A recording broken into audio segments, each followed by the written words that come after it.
Hello नमस्कार दोस्तों, स्वागत है आप सभी का आपके अपने परिवार स्टडी शाला 2.0 में। उम्मीद करते हैं कि आप सभी एकदम स्वस्थ होंगे और अच्छे से अपनी तैयारी कर रहे होंगे। दोस्तों देखिए, आज अभी हम लोगों की जो श्रृंखला चल रही है, ईवीएस की श्रृंखला चल रही है और हम लोग जो है क्लास 5 का कंटेंट इस समय पढ़ रहे हैं। ठीक है, क्लास 5 का कंटेंट हम लोग पढ़ रहे हैं और ये आज उसका 5वां पार्ट है। और आपको पता है कि हर एक पार्ट में बहुत सी ऐसी चीजें होती हैं जो एकदम बेहतर तरीके से आपको दी जा रही हैं।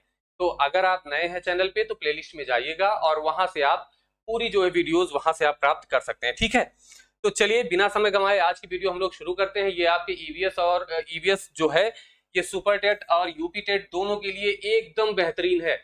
आप इसको पढ़ेंगे और पेपर हल करिए तो आपको खुद ही पता चलेगा कि बहुत सारे क्वेश्चंस हैं जो इन्हीं टॉपिक से आपको मिल जाएंगे। और देखिए, हाँ, आप कहेंगे कि सर इनके टॉपिक हम पढ़ रहे हैं वहां से आएंगे कि नहीं आएंगे। तो देखिए, मैंने बताया कि आयोग जो है नया बना है। अब आयोग में जो परीक्षा समिति बनी है वो भी नई बनी है। अब वो क्वेश्चंस कहाँ से उठा के दे, क्या पता सीटेट पैटर्न पे आ जाए, वो भी 1 से 5 की जो आपकी किताबें हैं उस पे जाकर के वहां से उठाने लगे। तो इन सब चीजों के लिए आप क्यों कसर छोड़ेंगे। इसीलिए तो ये क्लास आपकी शुरू की गई है कि आपको मेहनत कम करनी पड़े, यहाँ पे आपको ज्यादा मिल जाए। आप क्लास 5 की किताब पढ़ेंगे, आपको कुछ कंटेंट नहीं दिखेगा। मैं पढ़ा रहा हूँ, यहाँ पे आपको बहुत सारी चीजें दिखेंगी। ठीक है, तो चलिए शुरू करते हैं। सबसे पहले देखते हैं आज का टॉपिक हमारा ऐसे भी होते हैं घर। ये उसमें चैप्टर है, घरों के बारे में दिया गया है। तो आप कहेंगे सर ये तो इसमें नहीं पूछता है, सीटेट में पूछता है इस तरीके के क्वेश्चंस। तो बिल्कुल सीटेट में पूछता है, लेकिन मैंने फिर बताया कि यहाँ भी क्या पता नए पैटर्न पे आपसे पूछ ही लेता है। तो कुछ चीजें हैं, 1-2 चीजें हैं जो आपको क्या करनी है, इनके बारे में आपको ध्यान में रखना है। जैसे बांस का घर, बांस का घर में आपको क्या ध्यान में रखना है, यहाँ पे आपको ध्यान में रखना है कि ये कैसे स्थानों पर बनाए जाते हैं। तो जहां पर अधिक वर्षा होती है वहां पर बांस के घर बनाए जाते हैं। क्यों? क्योंकि बांस अधिक समय तक पानी में नहीं सड़ता है। जहां पर पक्के मकान नहीं बनाए जा सकते वहां पे बांस के घर बना दिए जाते हैं। अगला आपका है बर्फ का घर। ठीक है भाई, बर्फ का घर ऐसी जगह पे जहां पर बर्फ ही बर्फ होता है। जैसे आपका अंटार्कटिका है, वहां पर बर्फ ही बर्फ है। अगर वहां पर घर बनाना होगा तो बर्फ का ही घर बनेगा। बर्फ से बने घर को जहां चारों तरफ केवल बर्फ दिखती है उसे हम क्या कहते हैं, इग्लू कहते हैं। ये आप देख सकते हैं। ठीक है, इस तरीके का कुछ बना होता है, इग्लू बोलते हैं इसको। ये देखिए, होता ये कि बर्फ की दीवारें ही होती है उसकी। अब अंदर आग जला दी जाती है। अब बर्फ किसका काम करता है, वो उष्मा रोधी का काम करता है। वो अंदर की उस जो है ठंड और हवा, जो है बाहर की ठंड और हवा अंदर नहीं आने देता है। अंदर आग जला दी जाती है तो अंदर क्या हो जाता है, पूरा घर गर्म हो जाता है। इसे हम किस नाम से जानते हैं, इग्लू के नाम से जानते हैं। तो ये आपको ध्यान में रखना है कि जहां पर केवल बर्फ ही बर्फ हो। या आपसे पूछे कि इग्लू या बर्फ के घर कहां बनाए जाते हैं, तो आप क्या कहेंगे, जहां पर केवल बर्फ ही होती है वहां पर बनाए जाते हैं।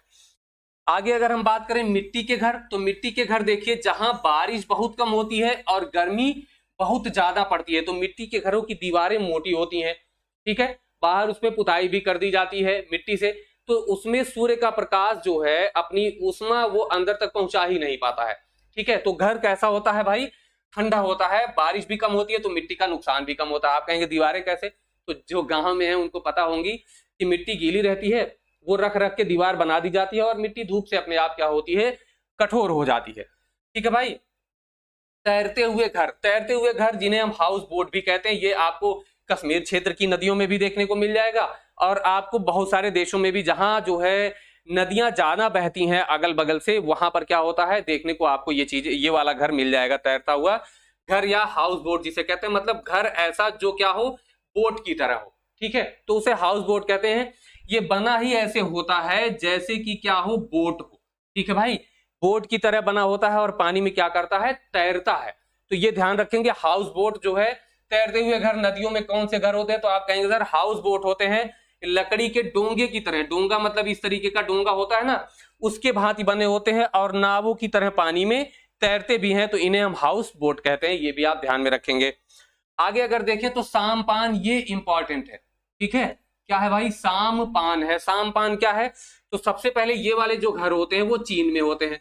कहां पर होते हैं, चीन में होते हैं।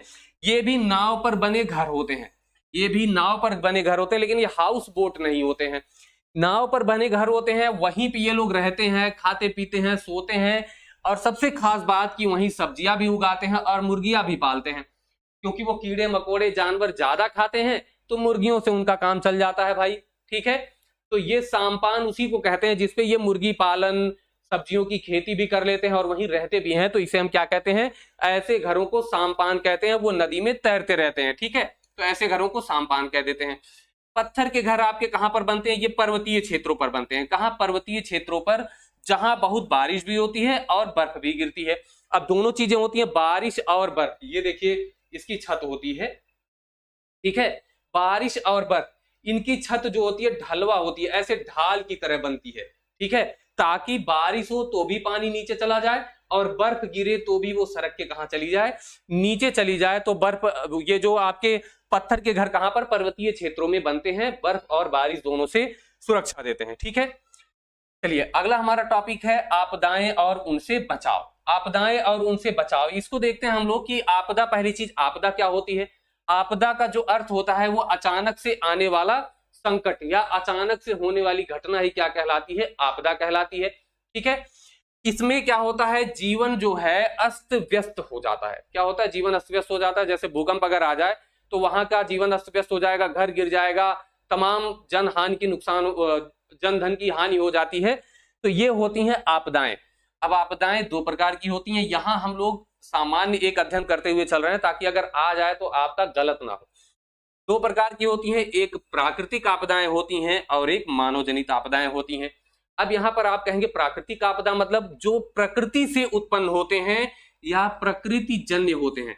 प्रकृति धन जन्य, जन्य मतलब जन्मा और प्रकृति से, तो प्रकृति से जो जन्मता है वो कौन सी आपदा होती है? वो प्रकृति जन्य होती है, प्राकृतिक आपदा होती है। कौन कौन सी होती है? जैसे बाढ़ है, क्या है भाई? बाढ़ है, भूकंप है, सूखा है, लू है, ज्वालामुखी है, ये सब कैसे हैं? ये सब आपके प्रकृति जन्य आपदाएं हैं। शीतलहर, भूस्खलन, भूस्खलन मतलब भूमि का अस्खलित होना, खिसक जाना, बादल फटना, वनों में आग लगना। क्या है? वनों में आग लगना। तो वनों में जो आग लगती है वो प्रकृति जन्य होती है, लेकिन अगर गांव शहर में आग लगती है वो प्रकृति जन्य नहीं होती है। अब यहां पर आप चलिए, हिंदी का एक प्रश्न है कि आग जो हिंदी में आप पढ़ेंगे वो 3 प्रकार की पढ़ेंगे। कितने प्रकार की पढ़ेंगे भाई? चलिए, आग जो हिंदी में आप पढ़ेंगे वो कितने प्रकार की पढ़ेंगे? 3 प्रकार की आग पढ़ेंगे। कितने प्रकार की? 3। एक जो आपकी है वो जंगल की आग है। कौन सी आग है? जंगल की आग होगी।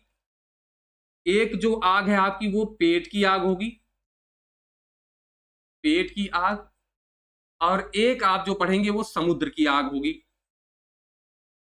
ठीक है। हिंदी पढ़ेंगे तो उसमें हम लोग इसको अच्छे से और पढ़ेंगे। तीनों आग का नाम आपको पता होना चाहिए क्योंकि ये आपसे पूछ लेता है, ठीक है। जैसे जंगल की आग को हम क्या कहते हैं? जंगल हम कहते हैं दावा को, ठीक है। तो इसको क्या कहते हैं? दावाग्नि कहते हैं, या इसी को हम कहते हैं दावानल। क्या कहते हैं? दावानल। दावा मतलब जंगल और अनल, तो दावानल मतलब जंगल की आग हो गई। दावाग्नि मतलब दावा जंगल और अग्नि मतलब आग, जंगल की आग। पेट की आग क्या कहते हैं? इसको कहते हैं जठराग्नि। क्या कहते हैं भाई? जठराग्नि। जठर माने पेट, अग्नि, जठर पेट की अग्नि जठराग्नि होती है। समुद्र की अग्नि, समुद्र को हम कहते हैं बड़वाग्नि। क्या कहते हैं भाई? बड़वाग्नि कहते हैं समुद्र की अग्नि को, तो बड़वाग्नि कहते हैं। ये भी आप याद रखेंगे, ठीक है। चलिए अब यहां पर अगर हम देखें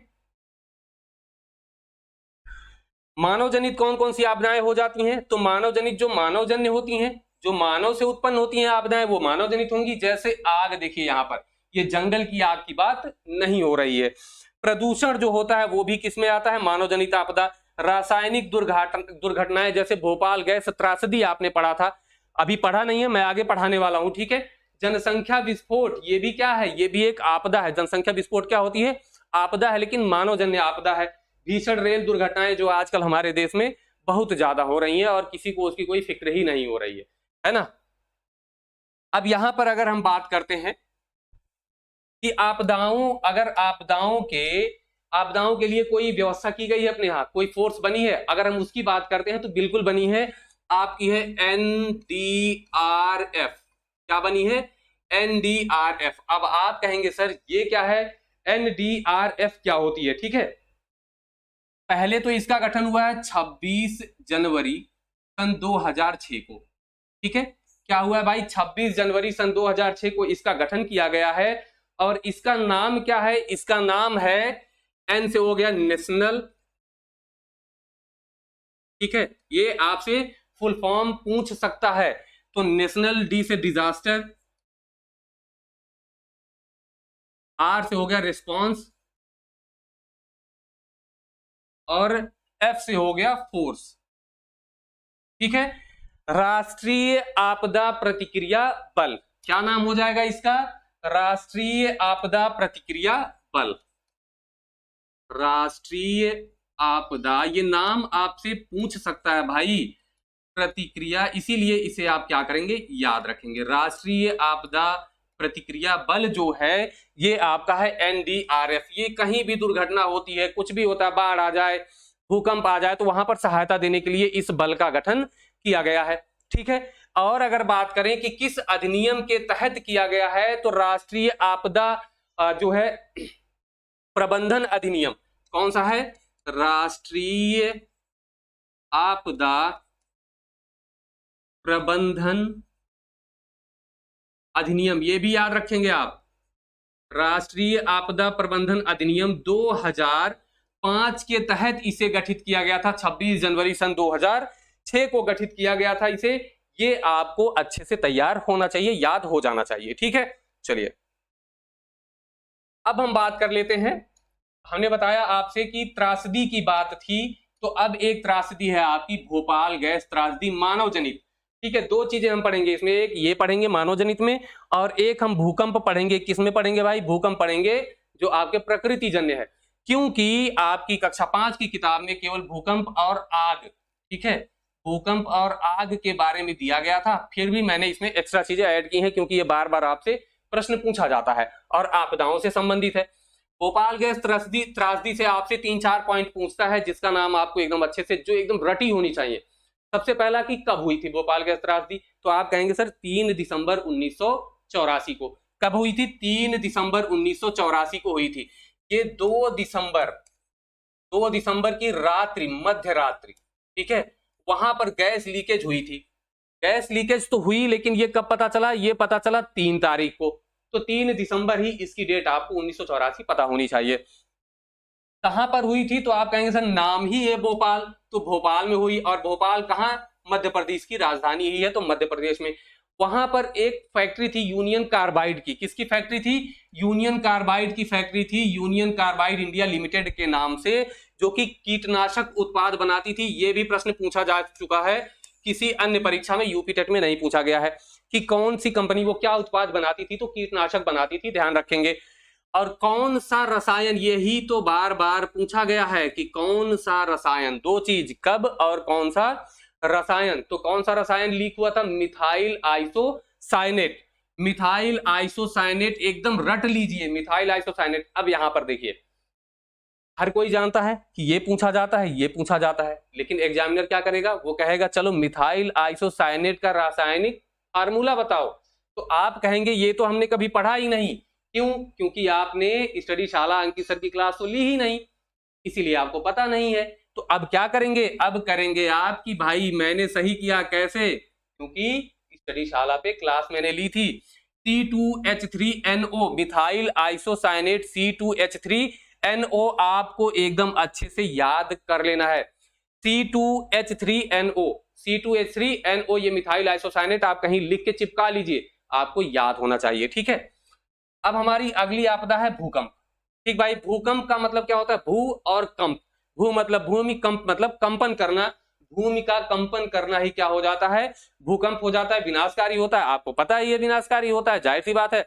जापान वगैरह में देखिए, इसीलिए लकड़ी के घर बनते हैं, या उसमें दीवारें बनाते ही नहीं है वो लोग, वो पर्दे टांग देते हैं या लकड़ी की ही दीवारें बनाते हैं, क्योंकि बार बार भूकंप आता है, बेचारों का घर तहस नहस हो जाता है भूकंप के। अब देखिए, ये आपके क्वेश्चन के लिए एकदम बेहतरीन चीजें हैं। सबसे पहला ये है कि भूकंप का अध्ययन जो होता है वो किस विज्ञान के अंतर्गत होता है? तो उसे हम कहते हैं सीस्मोलॉजी। क्या कहते हैं भाई? सीस्मोलॉजी, भूकंप विज्ञान। तो सीस्मोलॉजी याद रखेंगे कि ये उसके अध्ययन का विज्ञान है। और अगर हम कहें कि भूकंप मापन यंत्र क्या है, तो आप कहेंगे सर सीस्मोग्राफ। क्या है? भूकंप लेखी या सीस्मोग्राफ। नाम आप सारे याद रखेंगे, कहां से पूछे कौन जानता है, ठीक है ना। तो भूकंप विज्ञान या सीस्मोलॉजी, और सीस्मो मतलब भूकंप हो गया ना, तो सीस्मोग्राफ, ग्राफ मतलब उसका ग्राफ देखना कि ये भूकंप है क्या, आया कि नहीं आया, कहां से तरंगे आ रही हैं, तो वो आपका भूकंप लेखी या सीस्मोग्राफ हो जाता है। और इसकी तीव्रता हम लोग किस पे मापते हैं, तो तीव्रता मापी जाती है रिक्टर स्केल पर या रिक्टर पैमाने पर, जो सबसे सही माना जाता है। इसीलिए 3 पैमाने थे वैसे, लेकिन यही वाला सबसे सही है जो आपसे पूछा जाता है। ठीक है, ओके है, ठीक। चलिए नेक्स्ट अगर हम देखते हैं तो भूकंप के बारे में कुछ और चीजें जो आपकी परीक्षा के दृष्टिकोण से इंपॉर्टेंट होती हैं, कौन कौन सी हैं। भूकंप की तरंगे, तो पूछेगा आपसे कि भूकंप से कितने प्रकार की तरंगे निकलती हैं, तो आप कहेंगे सर 3 प्रकार की तरंगे निकलती हैं। कौन कौन सी, उनको नाम दिया गया। एक तो है प्राथमिक, कौन सी है भाई, एक आपकी है प्राथमिक तरंग, ठीक है, प्राथमिक या प्राइमरी, प्राथमिक या प्राइमरी, तो इसे पी नाम से जानते हैं। दूसरा है सेकेंडरी, ठीक है, सेकेंडरी की वजह से इसे एस के नाम से जानते हैं, प्राथमिक और द्वितीयक। एक है आपका एल, आप कहेंगे सर एल से ये तो टर्शियरी होना चाहिए, टी होना चाहिए, नहीं, ये होती हैं लॉन्ग वेव्स। क्या होती हैं, लॉन्ग वेव्स होती हैं, तो इन्हें हम किस नाम से जानते हैं, एल के नाम से जानते हैं। तो पी एस एल, ठीक है, प्राइमरी, सेकेंडरी और लॉन्ग वेव्स होती हैं, तो ये आप तीनों जानेंगे। अब इसमें प्रश्न क्या पूछता है कि जो पी तरंगे होती हैं उनकी प्रकृति क्या होती है, तो आप कहेंगे वो अनुदैर्घ्य तरंगे होती हैं। कैसी होती हैं, अनुदैर्घ्य तरंगे होती हैं। और ध्वनि, जो ध्वनि तरंग होती है ये भी कैसी होती है, अनुदैर्घ्य तरंग होती है। एस जो सेकेंडरी होती है ये अनुप्रस्थ तरंगे होती हैं, और जो तीसरी वाली होती है ये पृष्ठीय तरंगे होती हैं, ये पृष्ठ पर घूमती हैं। कहां घूमती हैं, पृष्ठ पर घूमती हैं। और सबसे खतरनाक, क्या भाई, सबसे खतरनाक कौन सी, यही वाली होती हैं, तो ये भी आप ध्यान में रखेंगे। ठीक है, अब भूकंप से संबंधित कुछ और चीजें मैं आपको बता देता हूं। एक तो होता है उद्गम केंद्र, क्या होता है, एक होता है उद्गम केंद्र, एक होता है अधिकेंद्र। क्या होता है, अधिकेंद्र। तो अधिकेंद्र पूछा गया प्रश्न है। अब देखिए उद्गम केंद्र की अगर हम बात करें तो वह केंद्र जहां से भूकंप उठता है, और ये पृथ्वी के नीचे होता है, जहां से उठता है वो पृथ्वी के नीचे, तो ये जो नीचे वाला हिस्सा है ये इसका कौन है, उद्गम केंद्र है। कौन सा केंद्र है, उद्गम केंद्र है। और सबसे पहले पृथ्वी की सतह पर जहां जो है भूकंप का कंपन पता चलता है वो होता है, कौन सा केंद्र होता है, वो अधिकेंद्र होता है। मतलब यहां जहां कंपन पता चला ये कौन सा केंद्र हो जाएगा, ये हो जाएगा अधिकेंद्र हो जाएगा। कौन सा केंद्र, अधिकेंद्र। उद्गम केंद्र को फोकस भी कहते हैं, ठीक है, फोकस भी कहते हैं। ये आपका अधिकेंद्र जहां ऊपर पता चलेगा। सबसे पहले कौन सी तरंग आती है, तो सबसे पहले पी तरंगे जो हैं वो ऊपर पहुंचती हैं, अधिकेंद्र पर पहुंचती हैं। अधिकेंद्र जो होता है वो उद्गम केंद्र के एकदम लंबवत ही होता है। क्या होता है, एकदम लंबवत होता है। तो ये आप ध्यान में रखेंगे, कैसा होता है भाई, लंबवत एकदम होता है। ये आपको 2 चीजें इसमें इंपॉर्टेंट है जो आपको ध्यान में रखना ही रखना है। अगर 6.2 से ऊपर चला जाता है रिक्टर स्केल पे तो भूकंप काफी खतरनाक हो जाता है, और 7 से ऊपर चला गया तो तहस नहस। ठीक है, तो भूकंप के बारे में इतनी चीजें हैं जो आपको क्या होनी चाहिए भाई, एकदम पता होनी चाहिए। अब कुछ और चीजें जो दी गई हैं यात्रा से संबंधित थी, तो इसमें एक ही चीज थी आपके लायक, जो सीएनजी था। ठीक है, लेकिन मैंने जब सीएनजी आपको मिला तो एलपीजी भी पता होना चाहिए। अब सीएनजी में आपको कौन कौन सी चीजें जो आपको पता होनी चाहिए वो मैं आपको बताने वाला हूं। सीएनजी में सबसे पहले तो इसका नाम आपको पता होना चाहिए, और एलपीजी का भी नाम पता होना चाहिए। फुल फॉर्म तो कई बार पूछा है, एकदम कई बार। मान लीजिए ये तो आप बता देंगे, क्या है, कंप्रेस्ड नेचुरल गैस, ठीक है। और इसका नाम क्या है, देखिए कंफ्यूजन कहां पर होता है समझिए, इसको आप कहते हैं लिक्विड पेट्रोलियम गैस। नहीं मेरे भाई, तरल पेट्रोलियम गैस नहीं है, वो तरलीकृत है, वो तरल है नहीं, उसको तरल बनाया गया है, तो ये होगा लिक्विफाइड। क्या होगा, liquefied petroleum gas, liquefied petroleum gas होगा इसका फुल फॉर्म। फुल फॉर्म आपको एकदम अच्छे से पता होना चाहिए, ठीक है। अब इसमें होता है कि इसके अवयव कौन कौन से हैं, मतलब इसमें कौन कौन सी गैस होती है। तो अवयव अगर हम देखते हैं, अवयव देखेंगे और इसे कितने दाब पर जो है क्या किया जाता है भाई, कितने दाब पर इसे तरलीकृत किया जाता है, ठीक है, कितने दाब पर इसे तरल बनाया जाता है प्रेशर देके। अब ये देखो कीड़ा आ गया, एक मिनट,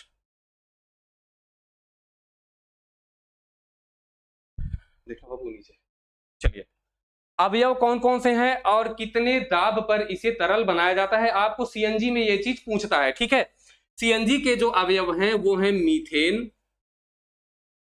इथेन और प्रोपेन। और अगर पूछे कि मेन इसमें कौन सा अवयव है तो आप कहेंगे सर मीथेन जो है इसका मूल अवयव है। और कितने दाब पर इसे किया जाता है, 200 से 250। कितना दाब होना चाहिए, 200 से 250 होना चाहिए, क्या, वर्ग किलोमीटर प्रति, वर्ग किलोमीटर प्रति जो है ये आपका होना चाहिए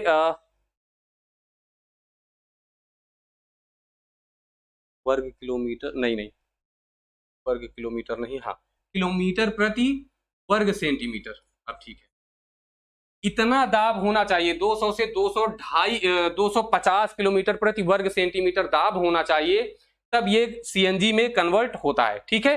तो आपके अवयव पता होने चाहिए। अब अगर हम इसकी बात करें, देखिए आपका जो एलपीजी है उसमें भी 3 गैसें होती हैं, एलपीजी में भी 3 गैसें होती हैं। कौन कौन सी होती हैं, एक आपका है ब्यूटेन, प्रोपेन और पेंटेन, ठीक है। ब्यूटेन है, प्रोपेन है और पेंटेन है, ये आपको पता होनी चाहिए। मेन जो इसका अवयव है वो है आपका ब्यूटेन, ये लगभग 50% होता है, ये 48% होता है और ये 2% होता है। तो ये आपका एलपीजी है और ये आपका सीएनजी है। अब आप कहेंगे इसका प्रयोग तो वाहनों में होता है, इसका खाना बनाने में होता है, लेकिन ये गंधहीन होती है। गंधहीन होने की वजह से इसमें एक पदार्थ मिलाया जाता है, रसायन, क्या नाम है उसका, उसका नाम है मेथिल मरकैप्टन, ठीक है। मेथिल मरकैप्टन इसमें मिलाया जाता है। यदि ये लीक होती है, ठीक है, मेथिल लिखिए या मिथाइल लिख लीजिए, मिथाइल मरकैप्टन, वैसे मेथिल भी लिखेंगे तो गलत नहीं। अगर गैस लीक होती है, घर में खाना बन रहा है, गैस लीक हो रही है, गंधहीन है तो स्मेल नहीं करेगी, इसीलिए इसमें मिथाइल मरकैप्टन मिला दिया जाता है, जिससे अगर ये लीक करे तो क्या हो, उसकी गंध हमें पता चल जाए और क्या किया जाए, इसको जो है बंद किया जा सके, ठीक है। तो ये चीजें आपकी हैं एलपीजी से रिलेटेड। तो उम्मीद करते हैं कि क्लास आपको अच्छी लगी होगी। आज की क्लास हम लोग यहीं पर समाप्त करेंगे, बहुत लंबी क्लास नहीं होनी चाहिए, क्योंकि फिर दोबारा अगर आप देख रहे होंगे तो असुविधा होने लगती है देखने में, ठीक है। तो कंटेंट अगर बढ़िया लगे तो आप लाइक, शेयर और सब्सक्राइब जरूर करिएगा। फिर मिलेंगे नेक्स्ट वीडियो में, तब तक के लिए नमस्कार, धन्यवाद, जय हिंद।